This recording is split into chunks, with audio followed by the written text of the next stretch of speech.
Welcome to the One of a Kind Financial Show Daily. I'm Mike Milligan, certified financial planner, founder of One Oak Financial, and host of the Ideas by Mike podcast. It's Tuesday, July 21st. Yesterday, every single major U.S. stock index closed in the red. This morning, four American companies you have heard of report earnings, and each one tells us a different story about the American wallet. Plus, Leon and I are on the road, and yesterday's drive gave us a stop we did not see coming. Educate, coach, plan. Never miss a moment. Be one of a kind with Mike's plan. Yesterday was a red day across the board. Monday's close had the Dow at 51,839, down 307 points. S&P down 0.2%, Nasdaq Composite down less than 0.1%, and Russell 2000 closed at 2942, which was underwater by 0.7%. Every one of the four major indexes finished lower. Apple was a big way on the Dow, losing about 2% on the day. Oil prices moved higher on continued tensions in the Middle East. Treasury yields ticked up, and the whole tape was cautious ahead of what may be the biggest earning week of the summer. Alphabet, Tesla, IBM, and Intel all report this week, and the market wanted to see the numbers before doing anything bold. Here is the read for planning purposes. When every major index goes red on the same day, this is not a story about one sector. This is the whole market pausing to breathe, and that is fine. That's part of what normal markets do. Be one of a kind with Mike's plan. Now to the reason the markets paused. Today, four American companies you have heard of report earnings before the opening bell, and each one is a different window into how the American consumer is spending, saving, and paying bills. General Motors is going to report before the opening today. Analysts expect adjusted earnings of about $3.19 per share on a revenue of roughly $46.6 billion. GM had a strong first quarter with earnings of $3.70 per share. But this quarter, tariffs on imposed vehicles and parts are part of the story. If GM tells us today that they are absorbing the tariff cost, the American consumer is protected, but GM margins take the hit. If GM tells us they are passing tariff costs through to the sticker price, the American consumer pays more for a truck or an SUV.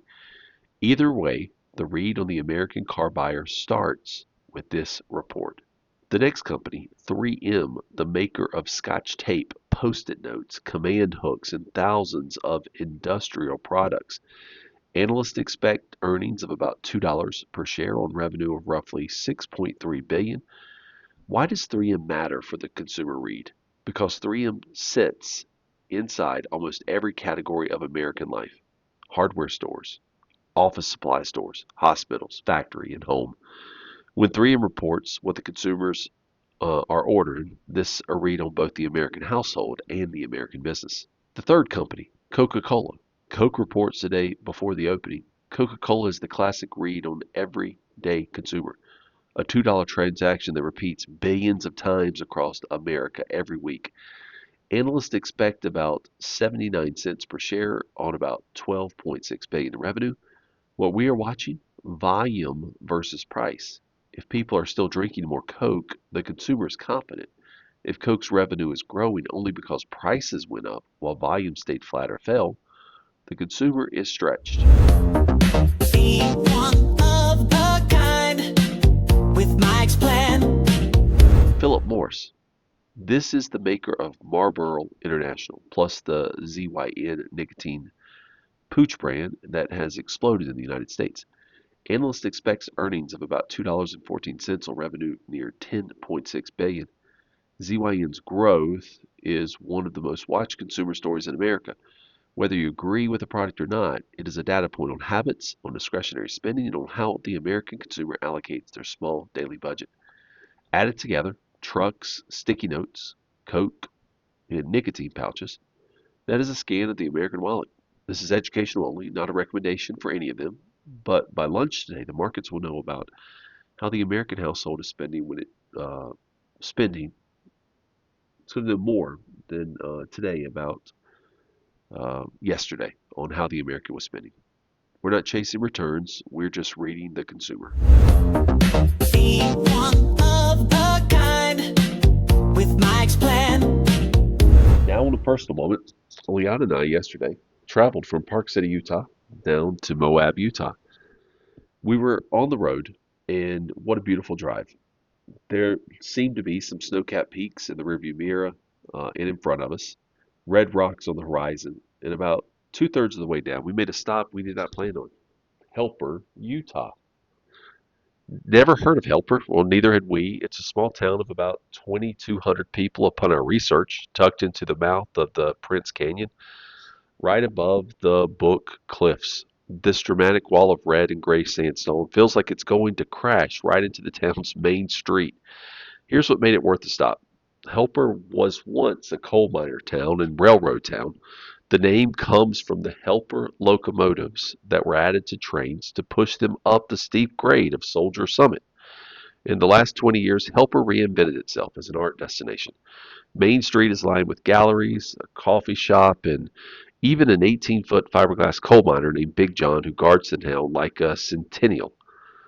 There's a museum, the Western Mining and Railroad Museum, that walks you through everything from the Denver and Rio Grande Railroad Survey to Butch Cassidy's connection to the region. And that scenic drive south, that pivot from mountain green to red rock desert as you drop out of Helper into Green River and toward Moab is one of the most surprising landscape transitions in the American West. Here's the planning point. Never miss a moment. When you build a plan that gives you margin to say yes to an unplanned stop or an unplanned town on an unplanned road, that's when the plan is doing its job. Money is not the point of the plan. Moments are the point of the plan.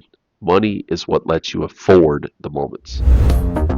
Be one of a kind with Mike's plan. Finally, today, 4 indexes in the red yesterday, 4 earnings reports this morning that scanned the American wallet in a Utah town most people have never heard of. That reminds me of why we do this work in the first place.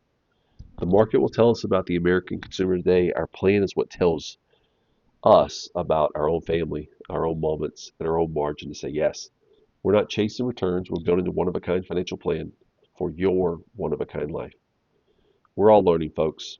So until tomorrow, educate, coach, plan. It's my mission. Never miss a moment. It's my motto. This program is for educational purposes only. It's not investment advice, not a recommendation to buy or sell any specific security or product. Past performance is not indicative of future results. Consult your own licensed financial professional before making any purchases or sales and investment decisions. I am an investment advisory representative with Advisory Alpha LLC. Ideas by Mike doing business as One Oak Financial is an unaffiliated entity of Advisory Alpha LLC.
Take the flight.